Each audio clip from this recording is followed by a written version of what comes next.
Hello everyone, welcome back to Edumaths mentor. So आज का हमारा जो टॉपिक है, हम अपने इंटीग्रेशन की एक्सरसाइज 2.4 के नेक्स्ट सम्स डिस्कस करेंगे। फर्स्ट जो क्वेश्चन है वो हमने लास्ट एक्सरसाइज का जो फर्स्ट क्वेश्चन है वो हमने लास्ट लेक्चर में कंप्लीट किया था, जो कि सिर्फ 3 जनरल फॉर्म्स के ऊपर बेस्ड था। 3 जो स्टैंडर्ड फॉर्म्स थी उनके ऊपर बेस्ड था, जो विदाउट रूट वाली थी। ठीक है ना, मैंने उनको डिवाइड कर दिया था कि हम पहले आज इस लेक्चर में सिर्फ वो क्वेश्चंस करेंगे जो कि इस स्टैंडर्ड फॉर्म्स के ऊपर बेस होंगे, जिनके अंदर रूट नहीं था। dx by x square plus A square, dx by x square minus a square और dx by A square minus X square, सिर्फ इन फॉर्म्स के ऊपर हमने क्वेश्चन किए थे। आज हम इस वीडियो के अंदर सिर्फ रूट वाली जो फॉर्म्स हैं उनके ऊपर क्वेश्चन करेंगे। उसके बाद क्वेश्चन के अंदर थोड़ी लेवल इंक्रीज होना स्टार्ट होगी। स्टैंडर्ड फॉर्म्स ये यूज़ होंगी लास्ट में जाके, लेकिन उससे पहले क्वेश्चन को आपको सब्सटीट्यूट करना पड़ेगा, मतलब वेरिएबल सब्सटीट्यूट करना पड़ेगा। फिर उस सब्सटीट्यूटेड वेरिएबल के अंदर आपको ये फॉर्म्स मिलेंगी। ठीक है ना, तो आज तो डायरेक्ट आपको x के अंदर ही मिल रही है क्या, ये फॉर्म्स। बस आपको एक्स स्क्वायर का कोएफिशिएंट 1 बनाना है और आपको फॉर्म मिल जाती है। लेकिन आपको आगे वाले क्वेश्चन में जब इनकी लेवल इंक्रीज होगी तो आपको ढूंढना पड़ेगा कि हाँ ये स्टैंडर्ड फॉर्म तो है, लग तो रही है, लेकिन इसके अंदर ये वेरिएबल सब्सटीट्यूट करने के बाद सही लगेगी। ठीक है ना, तो आपको फिर सब्सटीट्यूशन ऑफ वेरिएबल लगाना पड़ेगा, फिर आपको स्टैंडर्ड फॉर्म मिलेगी। सो आइए स्टार्ट करते हैं आज का लेक्चर। किन 3 फॉर्म्स के ऊपर बेस्ड है मैं वो लिख देता हूँ। देखिए कौन से फॉर्मूले आपको याद रखने आज। dx upon x square plus A square, dx upon root x square minus a square, log of x plus same quantity जो यहाँ पे होती है एक्स स्क्वायर प्लस ए स्क्वायर और प्लस में कॉन्स्टेंट ऑफ इंटीग्रेशन। उसके बाद log of x plus same quantity जो यहाँ पे होती है x square minus a square. उसके बाद आता है हमारा इन दोनों से अलग लेकिन होता रूट का ही है A square minus X square, that is sine inverse X by A और प्लस में कॉन्स्टेंट ऑफ इंटीग्रेशन। इन तीनों फॉर्मूले में हमने एक बेसिक बात देखी थी कि जब रूट होता है ना, रूट होता है तब आगे कोफिशिएंट कुछ भी नहीं आता, कोई भी कोफिशिएंट नहीं आता। ठीक है ना, लेकिन जब विदाउट रूट वाले फॉर्मूले थे ना उनमें कोफिशिएंट आता था आगे। ठीक है, क्या क्या आता था, यहाँ पे तो 1/2a 1/2a, यहाँ पे टेंजेंट वाले में आता था 1/a। ठीक है ना, अब रूट वाला एक और फॉर्मूला होता है, वैसे तो ये बेसिक 3 है। ठीक है ना, लेकिन एक और होता है जो सिर्फ सीकेंट का होता है, उसको और याद कर लेते हैं। देखिए dx अपॉन एक्स होता तो वो भी रूट का ही है। ठीक है, उसमें क्या हो जाता है बाहर एक और x मिलता है आपको। देखो शक्ल बिल्कुल ऐसी दिखनी चाहिए भाई, एक्स स्क्वायर का कोएफिशिएंट 1 और बाहर x होना चाहिए, तभी ये किसके इक्वल होगा 1/a secant inverse x/a plus में कॉन्स्टेंट ऑफ इंटीग्रेशन। तो आज हम इन स्टैंडर्ड फॉर्म्स के ऊपर क्वेश्चन डिस्कस करेंगे। सो देखिए मैं पहला क्वेश्चन लेता हूँ एक्सरसाइज का। ठीक है ना, एक्सरसाइज का जो सेकंड क्वेश्चन है उसका फर्स्ट पार्ट हम लेते हैं कि उसको कैसे सोल्व करना है आपको। बस आज ये रूट आ गया, कुछ भी नहीं, देखिए सेम आ जाएगी।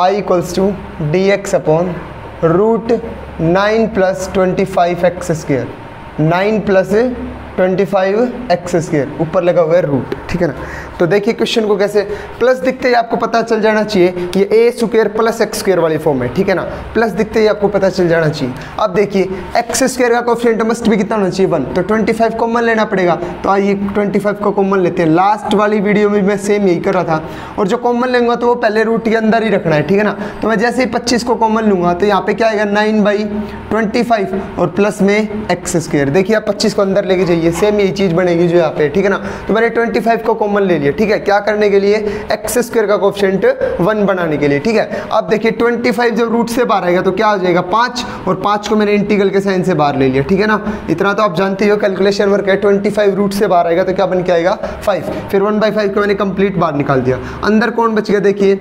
9/25, 9/25 को लिख रहा हूँ मैं 3/5 का स्क्वायर और प्लस में एक्स स्क्वायर, क्योंकि जो भी आपका कॉन्स्टेंट बचता है उसको आपको किसी ना किसी का स्क्वायर लिखना होता है जिसका वो स्क्वायर बनता है, और ये 3/5 का स्क्वायर बन रहा है कौन 9/25। ठीक है, तो मैंने इसको 3/5 का क्या लिख दिया स्क्वायर। ठीक है, प्लस में एक्स स्क्वायर। अब ये फॉर्म देखो dx upon root A square plus X square, या फिर मैं इसको ऐसे बोलूँ dx upon root x square plus ए स्क्वायर, दोनों सेम बात होंगी, या फिर ऐसे बोलूँ A square plus X square. ठीक है ना, ऊपर कौन लगा हुआ है रूट। तो इसका जो फॉर्मूला होता था हमारे पास वो क्या होता था स्टूडेंट्स, देखिए 1/5 तो क्या है यहाँ पे कॉन्स्टेंट है, 1/5 कॉन्स्टेंट है, 1/5 कॉन्स्टेंट है। इसका इंटीग्रल क्या होता था हमारे पास, log of x plus x plus under the root same quantity जो इसके अंदर है 3/5 का स्क्वायर और प्लस में x का स्क्वायर, ठीक है, और प्लस में कांस्टेंट ऑफ इंटीग्रेशन। ये हमारे पास इसका क्या आ जाएगा, आंसर, ठीक है। सो आपको आंसर के अंदर थोड़ा सा और, जब आप मैथ्स के अंदर आंसर देखो तो आपको थोड़ी सी और एक चीज़ देखने को मिलेगी। देखिए इसको सोल्व किया हुआ होगा, इसको 9/25 लिख दिया गया होगा। देखो इसको क्या लिख दिया गया होगा, 9/25, और 9/25 से इसको एलसीएम लेके यहाँ पे 25 लेके आ गया होगा, ठीक है ना। 9 + 25 एक्स स्क्वायर और अपॉन में सारे के 25 आएगा। जब ये 25 रूट से बाहर आएगा तो रूट ऊपर लग जाएगा, सिर्फ इसका क्या हो जाएगा 5, तो अपॉन में क्या आ जाएगा 5, ठीक है। अब इस 5 का जब एलसीएम ले लेंगे तो यहाँ पे कौन आ जाएगा 5, ठीक है।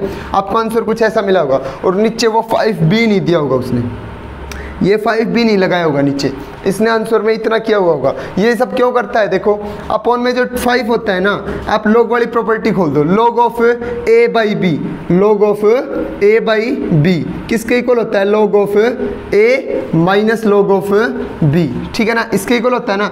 यानी कि आपकी log of a/b log this numerator minus log denominator, यानी कि अगर मैं इसको लिखूँ तो ये कुछ ऐसा लिखा जाएगा, माइनस का log 5 और प्लस में c, ठीक है ना। ये चीज़ आएगी, ये चीज़ आएगी अगर मैं इसके ऊपर प्रॉपर्टी लगा दूँ log वाली, तो ठीक है। तो ये जो log 5 है ये कांस्टेंट है, ये भी क्या है, कांस्टेंट, ठीक है ना। तो इन कांस्टेंट को मर्ज करके वापस फिर से क्या लिख दिया गया, प्लस में c, क्योंकि मैंने आपको बोला कांस्टेंट इंटीग्रेशन के अंदर मैटर नहीं करता, चाहे एक कांस्टेंट लगाओ चाहे दो कांस्टेंट, सिर्फ एक कांस्टेंट होना चाहिए, ठीक है ना। इस बात का आपको जब आप हायर क्लास में हो जाएंगे तब पता चलेगा कि कांस्टेंट क्यों मैटर नहीं करता, ठीक है ना। वैसे अगर मैं थोड़ा सा यहाँ पे बताना चाहूँ तो जो इंटीग्रेशन होता है ना वो डिफरेंशिएशन का जस्ट अपोजिट होता है, इसको एंटी डेरिवेटिव भी बोला जाता है, ठीक है ना, एंटी डेरिवेटिव, डिफरेंशिएशन का उल्टा। तो अगर आप चाहे कांस्टेंट 4 और जोड़ लो चाहे 5 और जोड़ लो, कोई दिक्कत नहीं है, आप इसका वापस से डिफरेंशिएशन करेंगे ना इस क्वांटिटी का, तो वापस से वही क्वांटिटी आती है जो आपके पास होती है, तो डिफरेंशिएशन तो इसी का हो जाएगा और वहीं से वो आ जाएगी। लेकिन कांस्टेंट कितने भी लगा लो, कांस्टेंट का डिफरेंशिएशन क्या होता है, 0। तो ये जो माइनस में log 5 आया है ना, चाहे इसको c लिखो चाहे log 5 भी लिख दो, कोई दिक्कत नहीं, ये भी सही है आपका, मैं ये नहीं कह रहा ये गलत है, इसका डिफरेंशिएशन भी क्या आना है, 0, ठीक है ना। तो ये कांस्टेंट कोई मैटर नहीं करता। आप इस क्वेश्चन को जहाँ पे आपने फॉर्मूला लगाया था ना वहाँ पे भी छोड़ सकते हो, या फिर उसका एलसीएम लेके उस 5 को रूट से बाहर निकाल के इसके साथ एलसीएम लेके उस 5 को हटा भी सकते हो, बिल्कुल लगाना भी जरूरी नहीं है, ठीक है ना। मैं एक और नेक्स्ट क्वेश्चन में ऐसे ही करके दिखाऊंगा मैंने यहाँ पे क्या किया। अगर आपको यहीं पे समझना है तो आप वीडियो को रिवर्स करके देख सकते हैं, अदरवाइज हम इस क्वेश्चन में भी सेम चीज़ डिस्कस करेंगे कि वो इस कांस्टेंट को कहाँ पे लेके चल जाता है, ठीक है ना। आप आंसर के अंदर देखेंगे आपको मैच नहीं होएगा।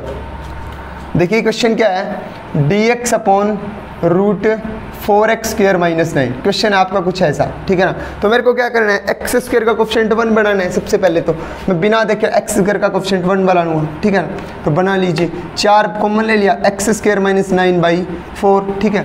4 कॉमन लेने पे मेरे पास ऐसी चीज़ आएगी, 4 अगर मैंने कॉमन ले लिया तो x² - 9/4 आ जाएगा, ठीक है ना।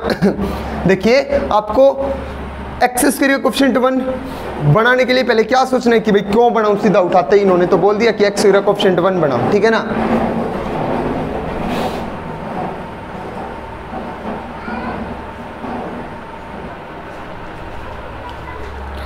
x² का जो कोफिशिएंट है वो डायरेक्ट भाई मतलब क्वेश्चन एंटर करते ही, क्वेश्चन स्टार्ट करते ही बोल दिया कि x² कोफिशिएंट 1 बनाना है। आपको क्या देखना है कि आपको dx के अंदर रूट के अंदर टर्म्स किस किस की मिले। जब रूट नहीं था तब भी मैंने स्टार्टिंग वाले लेक्चर में, पहले लेक्चर में यही बोला था, इससे जो पहला लेक्चर था लेक्चर नंबर 21 उसमें, सॉरी लेक्चर नंबर 22, इससे जो लास्ट लेक्चर था उसमें मैंने यही बोला था कि अगर आपको ऐसा क्वेश्चन मिलता है तब आप क्या सोच के x² का कोफिशिएंट 1 बनाते हो, आपको कैसे स्टैंडर्ड फॉर्म दिखती है। आपको डिनोमिनेटर के अंदर सिर्फ एक्स स्क्वायर की टर्म दिखनी चाहिए, बाकी और एक कांस्टेंट दिखना चाहिए और कुछ भी नहीं दिखना चाहिए। आप क्वेश्चन को ऐसे प्रोसीड करोगे, ठीक है ना, ऐसे डील करना है। अगर एक्स की एक और टर्म दिखती है तब उसको सोल्व करने का तरीका अलग है, ठीक है ना। आपको ऐसे क्वेश्चंस को प्रोसीड करने का क्या तरीका, जब आपको एक तो एक्स स्क्वायर की टर्म मिले और एक कांस्टेंट टर्म मिले तब आपको सीधा एक्स स्क्वायर का कोफिशिएंट क्या बनाना है, 1, और 1 बनाते ही हम क्या करेंगे, इस 4 को बाहर लेके आएंगे। अब ये 4 जब रूट से बाहर आएगा तो क्या बन के आएगा, 2, तो 1/2 dx अपॉन हमारे पास क्या आ जाएगा, x² माइनस 9/4 को मैं क्या लिखूंगा, 3/2 का होल स्क्वायर। तो देखिए हमारे पास क्वेश्चन कुछ ऐसा है, dx upon root x² minus a का स्क्वायर। आइडेंटिटी क्या होती है, 1/2 तो कॉन्स्टेंट है बाहर रहेगा। आइडेंटिटी क्या होती है, log of x plus under the root same quantity, log of x plus under the root same quantity जो कि यहाँ पे है, यानी कि x² माइनस 3/2 का स्क्वायर और प्लस में कांस्टेंट ऑफ इंटीग्रेशन। ये आपका आपका क्या हो जाता है आंसर, ठीक है ना, ये आपका क्या हो जाएगा आंसर। और ये 1/2 कैसे इसके साथ मल्टीप्लाई में, ठीक है ना, 1/2 तो कांस्टेंट बाहर चल रहा था भाई, तो आपका ये आ जाएगा इसका इंटीग्रेशन। आप यहाँ पे भी छोड़ सकते हो, आपका बिल्कुल सही है। अदरवाइज जो आंसर में होगा ना वो कुछ ऐसा होगा, इस 3/2 का स्क्वायर खोल रखा होगा, कितना 9/4, 3/2 का स्क्वायर कितना हो जाता है 9/4, ठीक है ना। अभी ये रूट कंप्लीट क्वांटिटी के ऊपर है, फिर इस 4 का क्या ले लिया होगा एलसीएम, 4x² - 9/4, ठीक है ना। अब ये नीचे वाला डेनोमिनेटर वाला 4 है ना, इसके ऊपर से रूट हटा के ऊपर लगा दिया सिर्फ, और 4 जब रूट से बाहर आया तो क्या बना दिया 2। अब इस 2 का क्या ले लिया एलसीएम कंप्लीट के साथ, और 2 यहाँ पे भी आ गया। अब ये जो 2 है ना इसको लिखा नहीं होता, इसको हटा दिया जाता है। क्यों हटा दिया जाता है? क्योंकि इसके ऊपर प्रॉपर्टी लग जाती है log ऑफ a/b वाली, log a minus log b, और ये माइनस का log 2 हो जाता है, और log 2 एक कांस्टेंट होता है, तो कांस्टेंट को लिखने की कोई जरूरत नहीं है, प्लस में c लिख रखा है काफ़ी है, ठीक है ना। आप लिखो तो भी सही है, ना लिखो तो भी सही है, यहाँ पे 2 छोड़ दोगे तो भी सही है, कोई दिक्कत नहीं है, ठीक है ना। उसके बाद नेक्स्ट क्वेश्चन देखिए students, dx/√4 + x²। So I think इसके अंदर तो आपको कुछ कॉम्प्लिकेशन लग भी नहीं रही होगी, क्योंकि x² का कोफिशिएंट डायरेक्ट 1 है। आपको क्या करना है, सिर्फ कांस्टेंट टर्म को स्क्वायर की टर्म में कन्वर्ट करना है। तो देखिए कैसे करते हैं, dx/√4 को किसका स्क्वायर लिखूं 2 का स्क्वायर, और प्लस में x²। बस अब ये किसकी स्टैंडर्ड फॉर्म होती है वो आपको इसका फॉर्मूला याद होना चाहिए, तभी आप अपने आंसर तक पहुंच पाओगे। तो क्या होती है log of x plus √, same quantity, यानी कि दिस 2 का स्क्वायर 4 + x², और प्लस में कांस्टेंट ऑफ इंटीग्रेशन। ना इसमें कुछ कॉमन लेना पड़ा, देखिए 2 स्टेप का इंटीग्रेशन था, एक स्टेप में तो इसको स्क्वायर की टर्म में लिखो, दूसरे स्टेप में इसका इंटीग्रेशन लिख दो, बात खत्म, हो गया इंटीग्रेशन खत्म। तो आपको जनरल जो स्टैंडर्ड फॉर्म्स होती है ना वो डायरेक्ट दे रखी हैं आज वाले लेक्चर के अंदर, बस आपको फॉर्मूला याद होना चाहिए, आप क्वेश्चन कर पाओगे, ठीक है। और एक बात आपको ध्यान रखनी है, आपको x² का कोफिशिएंट क्या करना है, हमेशा 1 रखना है। आप कंफ्यूज नहीं होगे कभी भी, वैसे 1 रखना कंपलसरी नहीं है, उसके हिसाब से क्वेश्चन को मैं प्रोसीड कर सकता हूँ, लेकिन आप कंफ्यूज हो जाओगे। सिर्फ आप क्या रखो, x² का कोफिशिएंट 1 रखो, कभी भी आपका क्वेश्चन गलत नहीं होगा, ठीक है ना। उसके बाद देखिए नेक्स्ट क्वेश्चन क्या हमारे पास, dx/√15 - x², 8x², ठीक है ना। क्वेश्चन देखिए हमारे पास कुछ ऐसा है, तो मैं क्या करूंगा, सबसे पहली कंडीशन क्या होती है, x² का कोफिशिएंट क्या होना चाहिए 1, तो कर दीजिए x² का कोफिशिएंट 1 बना दीजिए, क्या करके अंदर से क्या कॉमन निकाल लीजिए 8, तो मैंने 8 कॉमन निकाल दिया, तो ये 15/8 बनेगा, ये माइनस में x² आएगा, ठीक है। अब इस 8 को अगर रूट से बाहर निकालूंगा तो क्या आ जाएगा 1/√8, ठीक है, क्योंकि 8 का कंप्लीट स्क्वायर रूट नहीं होता, इसलिए मैंने इसको 8 लिख दिया। अगर आप इसको लिखना चाहो तो 2√2 लिख दो, जो भी आप कैलकुलेशन वर्क है, ठीक है ना, हमें इंटीग्रेशन पे फोकस करना है। उसके बाद 15/8 को मैं किसका स्क्वायर लिखूं, उसके बाद इस टर्म को जो कांस्टेंट टर्म होती है उसको क्या लिखना होता है, स्क्वायर में लिखना होता है, ठीक है ना। अब ये किसी का भी स्क्वायर नहीं होती, ठीक है, तो क्या करना होता है हमेशा, आप इसके ऊपर रूट लगाना और इसी का क्या कर देना स्क्वायर, और इसका क्या कर देना स्क्वायर, ये आपका जो स्टैंडर्ड फॉर्म है उसमें कन्वर्ट हो जाएगा, a का स्क्वायर माइनस x², ठीक है ना। यहाँ पे a कौन अब √15/8, ठीक है ना, यहाँ पे आपका a कौन है √15/8, ठीक है। अब इसके अंदर फॉर्मूला लगा दीजिए, 1/√8 तो कांस्टेंट है, ठीक है। उसके बाद dx/a² - x², किसका फॉर्मूला होता है, साइन इनवर्स x/a, तो ये क्या हो जाएगा साइन इनवर्स x/a, x कितना है आपका x, बाई में a कितना है √15/8 आपका कौन है a, ठीक है ना, और प्लस में कांस्टेंट ऑफ इंटीग्रेशन, ये आपका इंटीग्रेशन आ गया। उसके बाद इसको थोड़ा सा रीअरेंज कर दीजिए, ये √8 कहाँ पे आ जाएगा, √15 नीचे रहेगा, √8 कहाँ पे आ जाएगा आपका ऊपर, तो ये आपका क्या हो गया इसका इंटीग्रेशन, सिंपल। बस आपको क्या करना होता है, आपको x² का कोफिशिएंट 1 बनाना होता है, और आपकी जो कांस्टेंट टर्म है ना उसको स्क्वायर की टर्म में चेंज करना होता है, ठीक है ना, और चेंज करके फिर फॉर्मूला लगा दीजिए, क्योंकि जो फॉर्मूला होता है ना वो हमेशा x² और a² की टर्म्स में होता है, ठीक है ना, a की टर्म्स में नहीं है, इसलिए कांस्टेंट को भी हमेशा किसी ना किसी का स्क्वायर लिखो। उसके बाद देखिए आपका क्वेश्चन क्या है, dx/√a² + b² x², कोई भी क्वेश्चन बना दो, कोई भी, ऐसे कितने भी क्वेश्चन बना लो, जब बस चेंज कौन होगा, एक तो x² का कोफिशिएंट चेंज होगा और एक कांस्टेंट टर्म चेंज होगी, और कोई चेंज नहीं होगा, ठीक है ना, आपकी स्टैंडर्ड फॉर्म वही रहनी है। तो अब x² का कोफिशिएंट कितना है भाई b², तो मेरे को b² को क्या लेना पड़ेगा भाई कॉमन, तो मैं b² को कॉमन ले रहा हूँ, ठीक है ना। देखिए मैंने रूट के अंडर ही लेना पड़ेगा, पहले तो b² को कॉमन ले लिया, उसके बाद यहाँ पे कौन बचेगा a²/b² और प्लस में x², ठीक है ना। आपके पास कुछ ऐसी फॉर्म बन के आ गई। अब b² को जब रूट से बाहर निकालेंगे तो क्या आ जाएगा 1/√8, बी, ठीक है ना, क्योंकि बी स्क्वायर का रूट बी हो जाएगा, d x upon under the root a by b का होल स्क्वायर, स्क्वायर है ना दोनों का, मैंने होल स्क्वायर लिख दिया, और प्लस में क्या है एक्स स्क्वायर। अब देखिए एक स्टैंडर्ड फॉर्म बन चुकी है, डी एक्स अपॉन, ये पूरा ए पढ़िए आप, इसको पूरे कंप्लीट को ये पढ़िए, ए का स्क्वायर प्लस में एक्स स्क्वायर, ठीक है ना। इसका इंटीग्रेशन क्या होता है, 1/b तो कांस्टेंट है, इंटीग्रेशन क्या होता है log of x plus under the root same quantity, जो भी क्वांटिटी है, यानी कि a बाई बी का स्क्वायर और प्लस में x का स्क्वायर और प्लस में कांस्टेंट ऑफ इंटीग्रेशन, ठीक है। अब फिर से लास्ट क्वेश्चंस वाली जो वीडियो के स्टार्टिंग में क्वेश्चंस आते हैं उनमें भी हमने ऐसे किया कि b को तो क्या किया यहाँ पे स्क्वायर, ऊपर अलग स्क्वायर कर लो, नीचे अलग, ये देखो क्या लिख लो इसको, a square by b square, फिर बाद में इसका क्या ले लेते थे एलसीएम, ये पूरे के नीचे आ गया। अब b ऊपर वाले का रूट अलग छोड़ दो, नीचे वाले का जब मैं रूट करूंगा तो क्या बन जाएगा, b बन जाएगा। अब b से क्या ले लो, इसका एलसीएम, यहाँ पे b आ जाएगा, ठीक है। और b कंप्लीट के नीचे से फिर क्या कर दिया था, हटा दिया था, क्यों, क्योंकि अगर जब मैं प्रॉपर्टी खोलूंगा log a बाई बी वाली, तो वो log a minus log b आएगा, ठीक है। और वो log b क्या होता है कि कांस्टेंट है, तो उसको लगाने की कोई जरूरत है नहीं, ठीक है ना। इसलिए आप इसको इतना सोल्व करना चाहो तो भी कर सकते हो, अदरवाइज छोड़ना चाहो तो भी छोड़ सकते हो, जस्ट एक फॉर्मूला लगा के, सिर्फ स्टैंडर्ड फॉर्म से फॉर्मूला लगा के आप उसको छोड़ सकते हो, आपका गलत नहीं होगा, ठीक है। उसके बाद एक लास्ट क्वेश्चन देखिए, सेकंड वाली फॉर्म के ऊपर देखते हैं। अब क्वेश्चन देखिए क्या होता है हमारा, d x upon root 3x square minus 12 और बाहर है आपका x। अब की बार देखिए क्वेश्चन को देख के ऐसे मतलब घबराना नहीं है आपको बिल्कुल भी, आप क्वेश्चन देख के ये पहचानने की कोशिश कीजिए कि कौन सी स्टैंडर्ड फॉर्म के अंदर जाने की कोशिश कर रहा है, क्या बनेगा ये। देखिए बाहर x था और अंदर x स्क्वायर माइनस समथिंग था, वो किसकी फॉर्म थी, सेकंड की, 1/a second inverse x by A, ठीक है ना। बाहर x है ना तो ये सेकंड की फॉर्म थी, लेकिन x स्क्वायर का कोएफिशिएंट फिर भी क्या था वहाँ पे 1, तो आप वही काम कीजिए, x स्क्वायर का कोएफिशिएंट 1 बनाइए। कैसे बनाइए, तो dx अपॉन बाहर क्या चल रहा है x अंडर द रूट, अंदर से क्या कॉमन लेंगे मैं 3, यहाँ पे क्या बचेगा x स्क्वायर माइनस यहाँ पे क्या बचेगा 4, क्योंकि x 12 में से अगर 3 कॉमन लिया तो क्या बच जाएगा 4। अब ये रूट 3 कहाँ पे आ जाएगा, बाहर, इंटीग्रल के साइन से बाहर निकाल लीजिए बिल्कुल, क्योंकि कौन है ये कांस्टेंट है, ठीक है ना।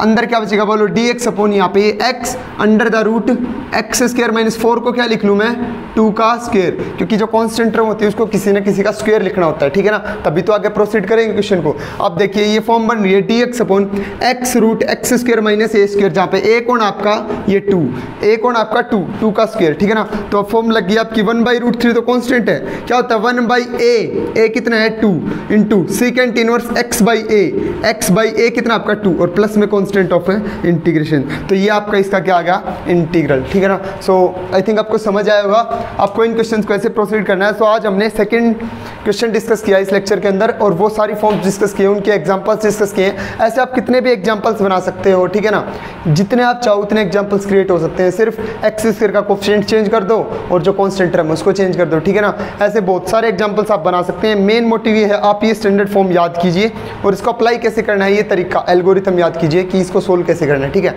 सो आई थिंक आपको समझ आया होगा। थैंक यू सो मच, बने रहिए एडुमैथ्स मेंटर के साथ। अगर आपको हर एक क्वेश्चन की, हर एक पार्ट की सॉल्यूशन चाहिए तो आप वीडियोस देखिए, और अगर किसी दूसरे बच्चे को भी चाहिए तो वीडियो शेयर कीजिए, उसे बताइए कि एडुमैथ्स मेंटर के ऊपर हर एक क्वेश्चन की सॉल्यूशन मिलती है, आप जाके देखिए। धीरे धीरे पूरे मैथ की हम सॉल्यूशंस लेके आएंगे यहाँ पे। थैंक यू सो मच, और चैनल को सब्सक्राइब कर दीजिए, बेल आइकन भी प्रेस कर दीजिए, क्योंकि चैनल के ऊपर बहुत सारी इन्फॉर्मेटिव वीडियोज़ आती रहती हैं, ताकि आपको टाइम से इन्फॉर्मेशन मिल जाए। चैनल को सब्सक्राइब कर दीजिए। Thank you so much.